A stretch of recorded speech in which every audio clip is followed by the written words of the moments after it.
Hello दोस्तों, मैं हूं Deepti and welcome back to my channel. आज मैं बात करने वाली हूं स्कूल सिस्टम्स के बारे में। सब कुछ आपको स्कूल के बारे में बताएगी। मेरे दो बच्चे हैं, आप जानते ही होंगे, 8 year old and 11 year old, जो जाएंगे अभी थर्ड स्टैंडर्ड में और बड़ा वाला जाएगा सिक्स स्टैंडर्ड में। सो मैं स्कूल के बारे में आपको सब कुछ आज बताएगी।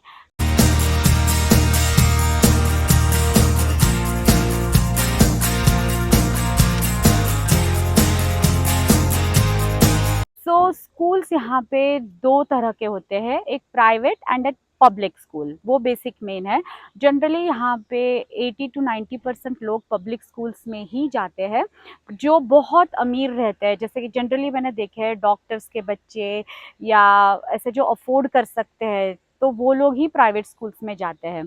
तो प्राइवेट स्कूल्स का फीस रहता है लाइक, इट डिपेंड्स आप कौन से एरिया में हो। जैसे कि कैलिफोर्निया में कुछ ज़्यादा ही होगा। यहाँ मैं कैंसस में हूँ तो यहाँ पे रेट चल रहा है 12 to 15,000 डॉलर्स अ ईयर। कहीं पे $20,000 अ ईयर चलता रहे। प्राइवेट स्कूल्स में वो लोग जनरली, मेरी एक फ्रेंड है जो प्राइवेट स्कूल में पढ़ाती है। तो वो उन लोगों का करिकुलम और प्राइवेट स्कूल का करिकुलम थोड़ा अलग रहता है। प्राइवेट स्कूल्स में वो लोग थोड़ी लाइफ स्किल्स भी सिखाते हैं, जैसे कि वॉशिंग मशीन यूज़ करना, जिससे बेसिक लाइफ कुकिंग स्किल्स, ऐसे बेसिक लाइफ स्किल्स भी सिखाया जाता है। अब बात करते हैं पब्लिक स्कूल्स में, जो मेजॉरिटी ऑफ बच्चे पब्लिक स्कूल्स में ही जाते हैं। गवर्नमेंट रूल्स के हिसाब से अगर सिटी का पॉपुलेशन इतना है, सो एंड सो है, तो उनको एक सर्टेन नंबर ऑफ पॉपुलेशन के लिए सर्टेन नंबर ऑफ स्कूल्स खड़े करने पड़ते हैं। तो यहाँ पे पूरे एक सिटी को डिस्ट्रिक्ट में डिवाइड किया जाता है, फिर उस डिस्ट्रिक्ट को एक नाम दिया जाता है, जैसे कि USD 527, USD 624, ऐसे नाम दिया जाता है। फिर उस डिस्ट्रिक्ट के अंदर मे बी 7-8 स्कूल्स आएंगे या 10-12 स्कूल्स आएंगे, डिपेंडिंग वो एरिया कितना बड़ा है। फिर अभी जब मैं जहाँ रहती हूँ, मेरा ऐसे स्कूल्स डिसाइडेड रहते हैं कि अगर आप इस एरिया में रहते हो, इस एड्रेस में रहते हो, तो आप इस स्कूल में आपके बच्चे को भेज सकते हो। तो वहाँ पे स्कूल की बस सर्विस मिल जाती है। लेकिन अगर आपने डिसाइड किया, आप एक पॉइंट ए में रहते हो, लेकिन आपको जो पब्लिक स्कूल पसंद है वो दूर है, डिस्ट्रिक्ट के दूर है, तो फिर आप भेज तो सकते हो, लेकिन आपको बच्चे को टू एंड फ्रो लेके जाने के लिए बस सर्विस नहीं मिलेगी। तो आपको पेरेंट्स को ड्रॉप करने और लेने जाना पड़ता है। प्राइवेट स्कूल्स में बहुत सारी जगह पे यूनिफॉर्म्स रहते हैं और पब्लिक स्कूल्स में यूनिफॉर्म्स नहीं रहते, क्योंकि वेदर वेदर बहुत अलग रहता है हर एक स्टेट में। और जैसे कि मैं यहाँ पे कैंसस में रहती हूँ, ये यहाँ पे मेरा 3 महीने से भी कम का प्योर समर रहता है। तो आधे टाइम तो ऐसे गुलाबी ठंडी, फिर एकदम ठंडी, फिर से गुलाबी ठंडी, फिर समर, ऐसा होता है। और बारिश का मौसम तो पता नहीं कभी भी आ जाता है। सो इसीलिए वेदर के हिसाब से बच्चों को ड्रेस करना पड़ता है, इसीलिए पब्लिक स्कूल्स में यूनिफॉर्म्स नहीं रहते। फिर कट ऑफ रेट की बात करें तो जो बच्चे August 31 के पहले बॉर्न होते हैं, वो उस साल स्कूल के लिए एलिजिबल होते हैं। अगर उसके बाद है तो वो नेक्स्ट ईयर स्कूल में पढ़ता है। अभी कोई कोई स्टेट्स में सितंबर का कट ऑफ रहता है, September 15 का। मेरे यहाँ पे August 31 का कट ऑफ है। फिर आता है हम लोग elementary, middle and high school. Elementary चालू होता है 5 साल के बच्चों से, लेकिन उसके पहले भी पब्लिक स्कूल में फीस लेते हैं अगर आपको प्री स्कूल एंड प्री के जाना है। तो प्री स्कूल होता है 3 साल के बच्चों के लिए, जिन्होंने 3 इयर्स कंप्लीट किया है by the end of August 31, वो लोग प्री स्कूल में जाते हैं।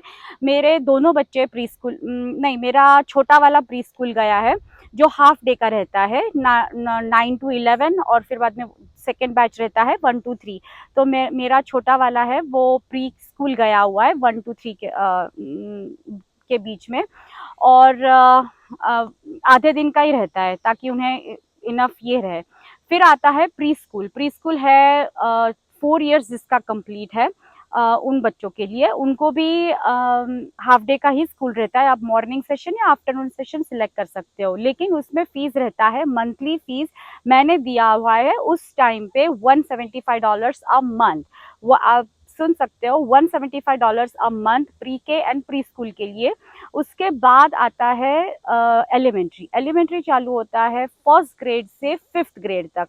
कई कई स्टेट्स में 6 ग्रेड तक भी होता है, इट जस्ट डिपेंड्स कि बिल्डिंग की अवेलेबिलिटी कैसी है। लेकिन एलिमेंट्री स्कूल में ऐसे तो नहीं बोल सकते कम्प्लीटली फ्री है। ईयरली फीस है $175 या $180, अराउंड $200 जितना ईयरली फीस रहता है एलिमेंट्री में, आई मीन स्कूल्स में, पब्लिक स्कूल्स में।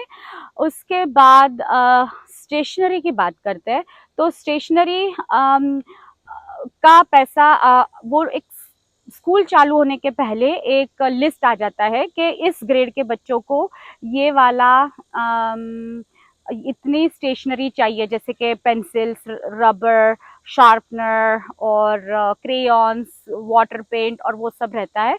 सो इधर आप प्रोवाइड कर सकते हो, स्कूल के वेबसाइट में एक लिस्ट आ जाती है, तो वो उस लिस्ट को लेके आप ऑनलाइन शॉपिंग जा सकते हो, नहीं तो अमेजोन से ऑर्डर कर सकते हो, नहीं तो बैक टू स्कूल का एक प्रोग्राम रहता है जो सब रिटेल स्टोर्स में उस टाइम पे स्कूल की चीज़ें ज़्यादा मिलती है, तो आपको इजी अवेलेबिलिटी होती है शॉपिंग के लिए। नहीं, अगर ऐसा नहीं करना है, आप बिजी पेरेंट हो, तो फिर एक फॉर्म देते हैं स्कूल वाले, तो वो फॉर्म भर देने का $55 लेते हैं और फिर आपको स्टेशनरी वो लोग खुद प्रोवाइड कर देते हैं। अभी मिडिल स्कूल आता है 6th से 8th ग्रेड तक। यहाँ पे स्टैंडर्ड के हम लोग ऐसे बोलते हैं 8th स्टैंडर्ड, 7th स्टैंडर्ड, यहाँ पे ग्रेड बोला जाता है। सो मुझे अभी भी वो आदत हो गई है। सो मिडिल स्कूल आता है 6th से लेके 8th ग्रेड तक, राइट। और हाई स्कूल आता है 9th से लेके 12th तक, और 11th के बच्चों को यहाँ पे जूनियर हाई कहा जाता है और 12th के बच्चों को यहाँ पे सीनियर हाई भी कहा जाता है। सो अब बात करते हैं लंचेस के बारे में। जो लो इनकम फैमिलीज रहती है उन्हें लंचेस आप फॉर्म आपको आप अगर बताओ, आपका टैक्स रिटर्न बताओ, तो फिर अगर आप लो इनकम कैटेगरी में आते हो तो आपको लंचेस स्कूल में से फ्री दिया जाता है। नहीं तो आप लेके जा सकते हो, नहीं तो पैसे देना पड़ता है लंचेस के लिए। मेरे बच्चों को वहाँ का खाना पसंद नहीं है, इसीलिए मैं खुद लंच देती हूँ।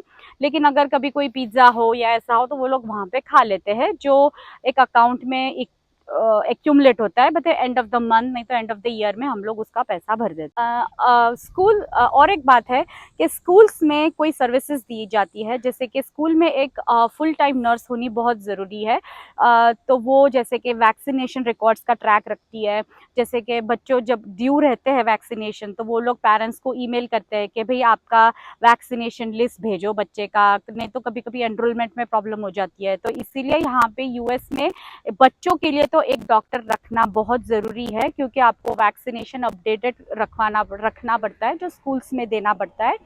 उसके बाद नर्सेस जैसे कि अगर कुछ इंजरी हुआ, कुछ बैंडेज लगाना है, नहीं तो कुछ हुआ, तो वो असेस करती है। और अगर बच्चों को स्कूल भेजना हो, घर भेजना हो, तो वो लोग कॉल करके पेरेंट्स को इन्फॉर्म करते हैं कि आपके बच्चे को सो एंड सो ऐसे चोट लगी है, नहीं तो बुखार आया है, आप लेके जा सकते हो। नहीं तो इन्फॉर्म भी करते हैं स्कूल में से बहुत बार कि चोट लगी है, डरने की कोई बात नहीं है, लेकिन हम सिर्फ इन्फॉर्म कर रहे हैं, ऐसे कॉल्स आ जाते हैं। और बहुत सारी सर्विसेज है, जैसे कि अगर स्कूल्स में physical therapy, occupational therapy and speech therapy services भी होती है। अगर आपके बच्चे को डिलेड डेवलपमेंट्स है या कोई तो भी कोई कंडीशंस है या डिजीज़ है, और फिर भी वो लोग पब्लिक स्कूल में जा रहे हैं, लेकिन उनको थेरेपी की सर्विसेज चाहिए, तो आप उन्हें एनरोल कर सकते हैं, उसके लिए चार्ज नहीं लगता है। और अगर आपने एनरोल किया तो उसमें आईईपी करके एक मीटिंग्स रहती है आफ्टर इन एवरी क्वार्टर। तो वो उस मीटिंग में वो ऐसे सब डिसिप्लिन्स का उसमें प्रिंसिपल, टीचर्स और थेरेपिस्ट लोग बैठ के डिस्कस करते हैं और पेरेंट्स को बताते हैं कि आपका चाइल्ड कितना डेवलपमेंट में प्रोग्रेस बताते हैं, इन शॉर्ट प्रोग्रेस बताते हैं। सो ये था स्कूल्स के बारे में सब कुछ। अगर मैं कुछ भूल गई हूँ तो मैं मे बी कमेंट बॉक्स में फिर से टाइप कर देगी या कुछ तो करेगी। मैं आपको स्कूल का टूर ज़रूर दूंगी, क्योंकि अभी बैक टू स्कूल हुआ है और अभी स्कूल्स चालू होने वाले हैं अगस्त 15 के आसपास। सो मैं आपको टूर दूंगी। सो अगर वीडियो पसंद आया हो तो लाइक एंड सब्सक्राइब ज़रूर करना दोस्तों, please like and subscribe. And मिलते हैं नेक्स्ट वीडियो में किसी और इन्फॉर्मेशन के साथ। Thank you.